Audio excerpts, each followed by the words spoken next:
Hello, welcome to From the South. I'm Laura Prada from our Telesur studios in Caracas, Venezuela. We begin with our news. You stay with us.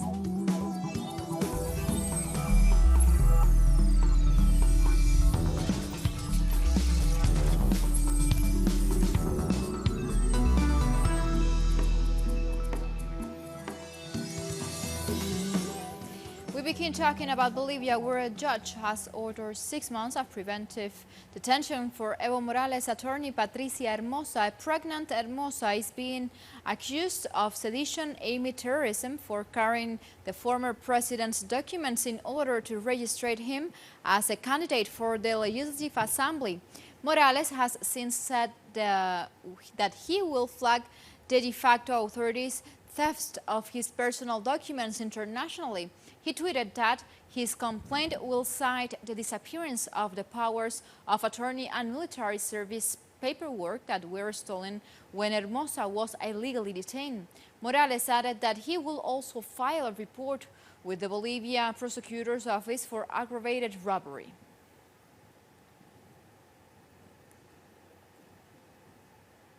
The eyes of the world are on Bolivia, and the eyes of the world are on Bolivian justice. And they are really seeing the utter disgrace that is the type of justice that we have. And the Bolivian former minister Cesar Navarro and Deputy Minister Pedro Damián Dorado have arrived to Mexico, where they'll seek protection from the government.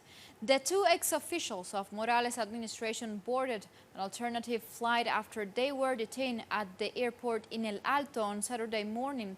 Their arrest was a breach of the International Asylum Treaty, especially since they were granted safe conduct by Bolivia's de facto authorities. Mexico's foreign ministry said that its diplomatic efforts, along with international support, ensure the men's safe release.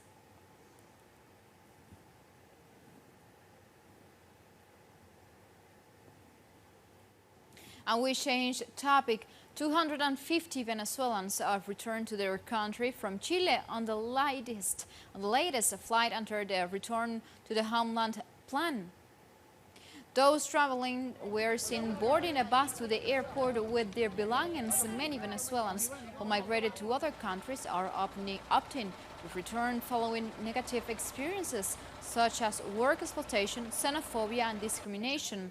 This is the 7th flight to depart Chile under the plan.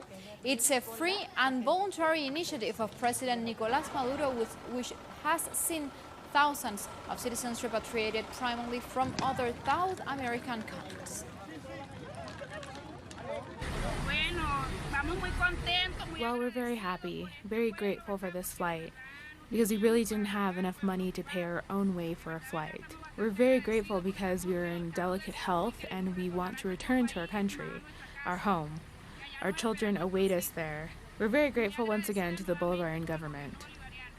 And on Saturday, brave soldiers of the historic civic-military rebellion of February 4, 1992 in Venezuela, led by Commander Hugo Chavez, visited the Paz barracks in Maracay in Aragua State, Venezuela. The event, led by General of the Bolivarian National Armed Forces, Jesus Suárez Chourio, was joined by United Socialist Party leader Diosdado Cabello, and the act, which was held in the first of the month, celebrated the revolutionaries who rose up against the neoliberal policies of the government of Carlos Andrés Pérez 28 years ago. A day now commemorated as Dignity Day in Venezuela, the Bolivarian people and government will be celebrating a number of other important dates throughout the months of February.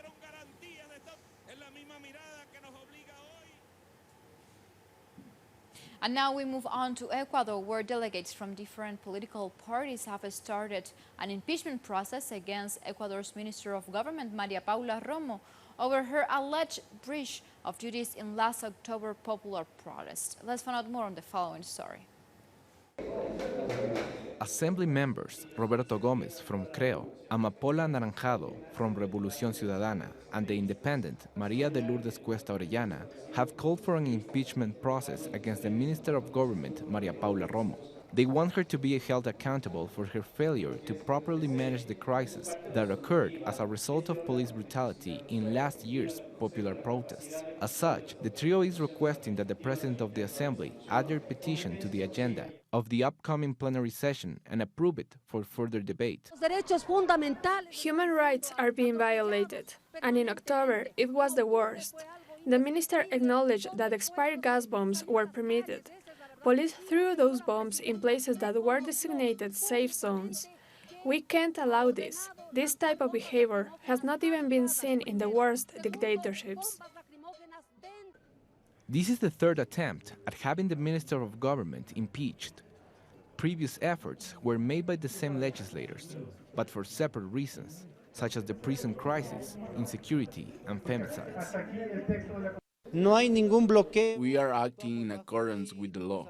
The first judgment was not compelling, and some of the members were not even present at the hearing. Meanwhile, the United Front of Workers Union is preparing to take action against the neoliberal government. I would believe in impeachments if we had a functioning assembly. The assembly ought to be duty-bound to Ecuador. Have you ever seen a law that benefits the citizens of this country? No, they haven't done anything. This condemnation of the Minister of Government comes on the heels of concerns raised by the Ombudsman Office that Ecuadorian human rights are in danger. The authority said this is because of the government's failure to take responsibility for the violations that occurred during the national strike. And from Ecuador, we move on to other topics. We move on to Brazil, where trade unions and popular movements have called on the Brazilian people to say no to the privatization of the industrial sector, a move widely promoted by the government of Jair Bolsonaro. Unions and social organizations have called for protests on February 3rd, February 3rd in Sao Paulo Paulista Avenue.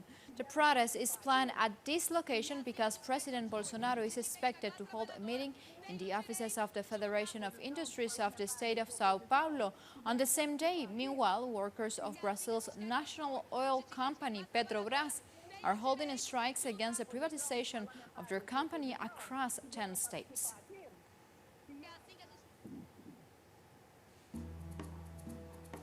With this information, we go for a first break. Remember, you can follow us on Twitter at Teleser English and on my account at Laura P. Teleser. You stay with us.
We are back with our news. Palestinians have continued protesting against United States President Donald Trump's so-called Middle East peace plan.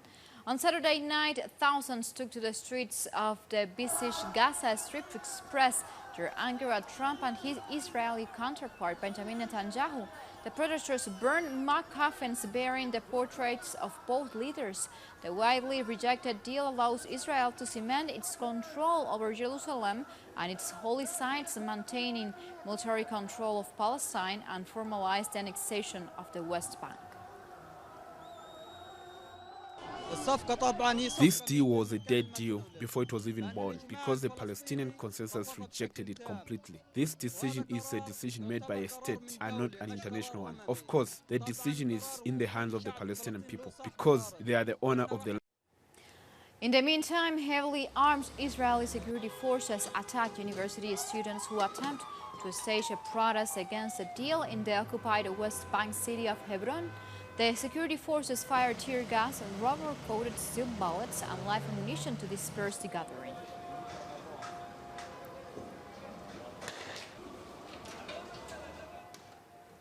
And the European Union's foreign policy chief, Josep Borrell, said on Sunday that U.S. President Donald Trump's Middle East peace plan cannot succeed without support from all sides.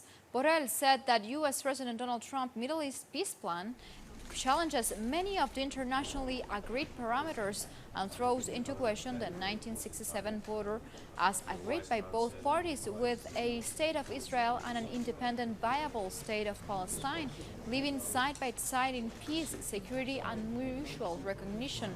Borrell made the statement following bilateral talks with Jordan Foreign Minister Ayman al-Safadi in Jordanian capital Amman. Most countries consider Israeli settlements on land captured in war to be a violation of international law. We have had about the new proposal brought by the United States on the so-called peace plan for Middle East. Jordan and the European Union, we are very much aware that the Israeli-Palestinian conflict is one of the longest, most painful and complex conflicts in our history. The experience over the last 50 years has shown that without agreement among all sides, no peace plan has the chance to succeed. Our stance is clear. It was clearly designed by His Majesty, the King. Our stance do not get changed. We want a just and comprehensive peace that meets the rights of Palestinians as per international laws, and the Arabic Peace Initiative, which ensures the establishing of an independent Palestinian state with the occupied Jerusalem as its capital. Speaking at a news conference with Tunisian President Kais Saied, Algerian President Abdelmadjid Tebboune said that he and Saied were united in the refusal of Donald Trump's Middle East plan, his bid to solve the Israeli-Palestinian conflict. Algerian President Tebboune also said that his country will give Tunisia a loan of $150 million to help the country through a difficult stage. As for the issue of Palestine, the same. We are in complete agreement in our refusal of the deal, what's being called a deal, the deal of the century, and in agreement that there should be two states, and we demand, as we have said before, an independent Palestinian state according to the 67 borders with the Holy Jerusalem as its capital. And in Iraq, hundreds of protesters rejected the appointment of new Prime Minister Mohammed Tawfiq Alawi, who vowed to hold early internationally monitored elections.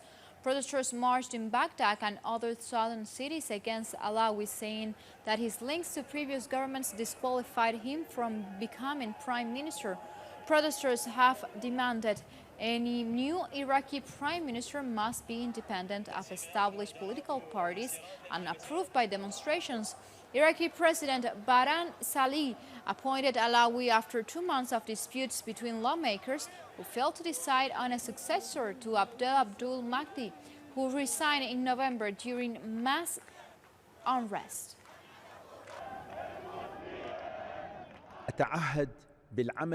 I vote to work hard toward preparation for an early election in consultation with the concerned parties, including the Independent High Commission for Elections and the United Nations, in accordance with the constitutional mechanisms and valid laws. And the Russian government questions the feasibility of U.S. President Donald Trump's Middle East peace plan. The Kremlin spokesman Dmitry Peskov said on Sunday Trump's peace plan contravenes several United Nations resolutions, and we see the reaction from the Palestinians. We see the reaction of a wide range of Arab states which have sided with the Palestinians in rejecting the plans. This obviously makes one thing about its feasibility.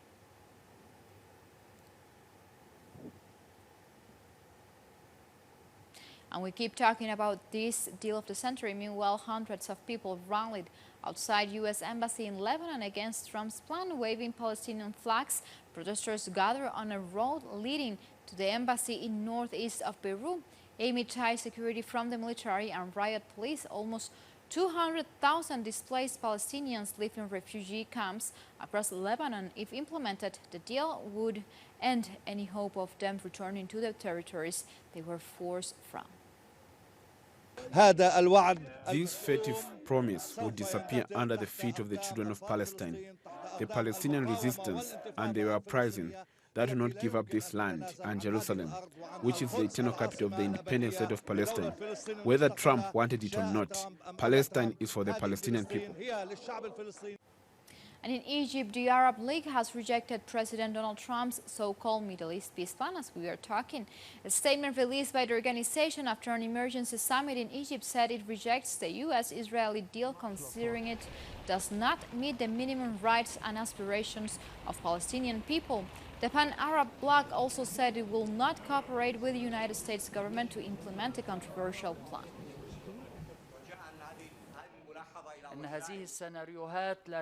These proposals do not bring stability or establish peace. Rather, they sow the seeds for another 100 years of conflict and suffering. I believe that the logical and safe alternative is still in our hands. If the intentions are correct, the two parties must negotiate by themselves in order to reach a solution that each of them can coexist with.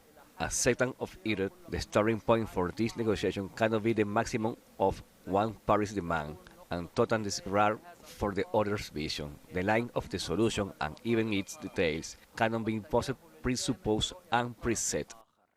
At the same time, Palestinian President Mahmoud Abbas has announced his administration is cutting all ties with United States and Israeli governments in protest against Trump's deal of the century. Abbas further stated that Palestine will not accept the U.S. as a sole mediator in any future negotiations with Israel. We inform you that we are cutting relations with Israel and with the United States. We have said the same thing to the United States, including security relations. And like this, we go for a second and very short break. Stay tuned with us.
We are back with our news. The leaders of Angola, Rwanda, Uganda and the Democratic Republic of the Congo met in Luanda in Angola for a summit on regional security and cooperation.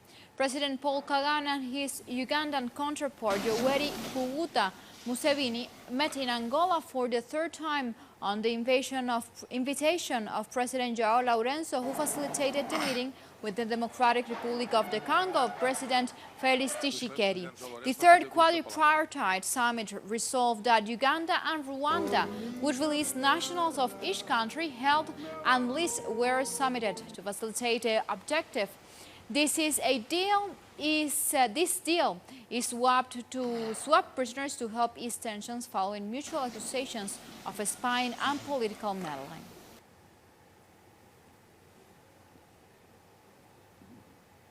We change topic. Fires continue to burn across Australia on Sunday as thousands of homes were destroyed in New South Wales.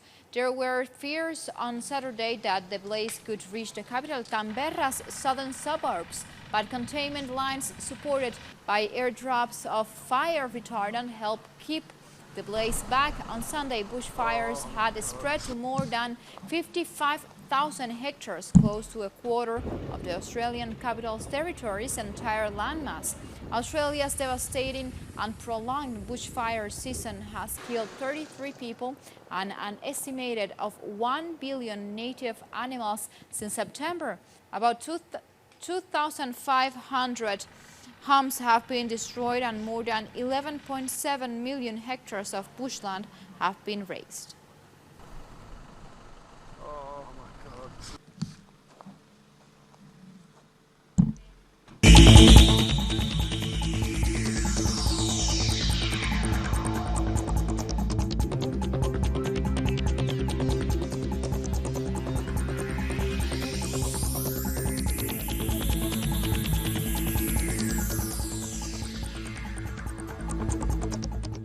Chinese health authorities say the number of people killed by the new coronavirus has risen to 361 in China and 1 died overseas in the Philippines. The National Health Commission also said that 17,318 people have been infected, with 148 people infected abroad, while almost 490 people have recovered from the coronavirus. The first recorded death outside China has been reported in the Philippines. The victim was identified as a 44-year-old Chinese national who arrived in the country on January 21st from the city of Wuhan, the epicenter of the outbreak. Also, level 1 emergency response activated in 31 provinces, autonomous regions and municipalities on the Chinese mainland. The National Health Commission has received the reports from all regions around China of 14,308 confirmed cases, including 2,110 severe cases, 304 death cases, and 328 patients who have been discharged from hospitals. There are altogether 19,544 suspected cases, and we have traced 163,844 close contacts. And Chinese authorities have completed the construction of an emergency 1,000-bed hospital in Hubei province, set up especially to treat coronavirus patients. It was formally delivered to the military medics this Sunday and will start admitting patients on Monday. The medics consist of 950 people from hospitals affiliated to the People's Liberation Army and 450 from medical universities of the Army, Navy and Air Force of the People's Liberation Army who were sent to Wuhan earlier. Among the medical staff, many had participated in the fight against SARS in Xiaotanshan Hospital in Beijing, in the anti-Ebola mission in Sierra Leone and Liberia, and have ample experience in treating infectious diseases. A second emergency hospital with a bed capacity of 1,600 is expected to be completed by Wednesday. Experts on our team have professional backgrounds in disciplines including virology and air microbiology.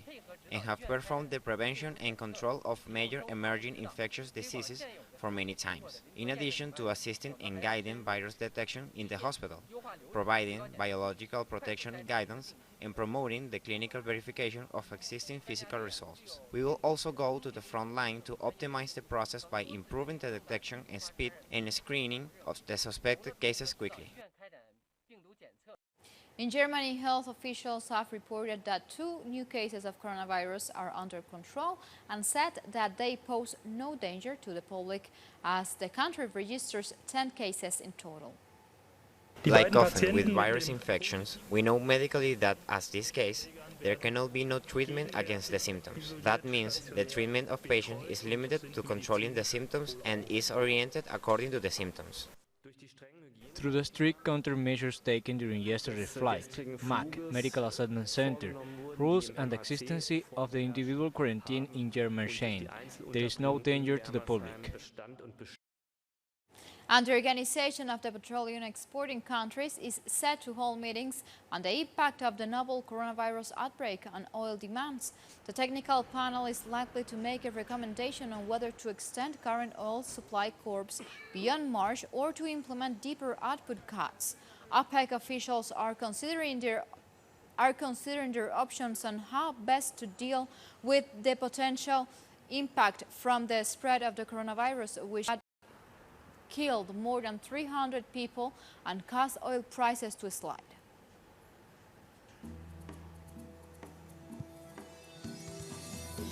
Like this, we come to the end of this news brief. Remember, you can find this and much more other information on our website, telestronenglish.net, where, of course, you can read opinion articles, watch special interviews, do follow up, of course, to the coronavirus outbreak in China, and do follow up the most outstanding information happening in Latin America and the Caribbean.